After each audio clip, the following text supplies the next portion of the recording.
sharhlashim shart emas menimcha. Juda ko'p vaziyatlarni yuzaga keltirdi. Jut ikkita golda qatnashdi, xullas ikkalasidan bittasi yaxshi bo'lish kerak edi. Mbappeni tanlashdi.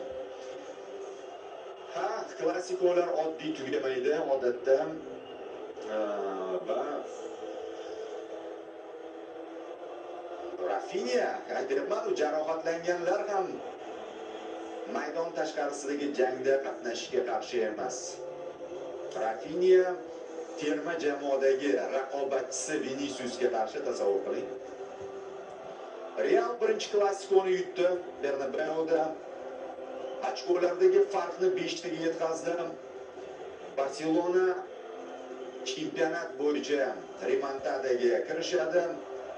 Albatta bugungi to'qnashuvda Real ustun keldi, lekin hali qarama-qarshilik, raqobat va urush davom etadi va biz buni Zo'r TVda kuzatib boramiz. La Liga uchrashuvlarini, boshqa nufuzli turnirlarni. Bugungi klassiko uchun jamoalarga rahmat, haqiqiy emotsiyalarni taqdim eta olishdim. Ikkinchi taymda Real o'yinini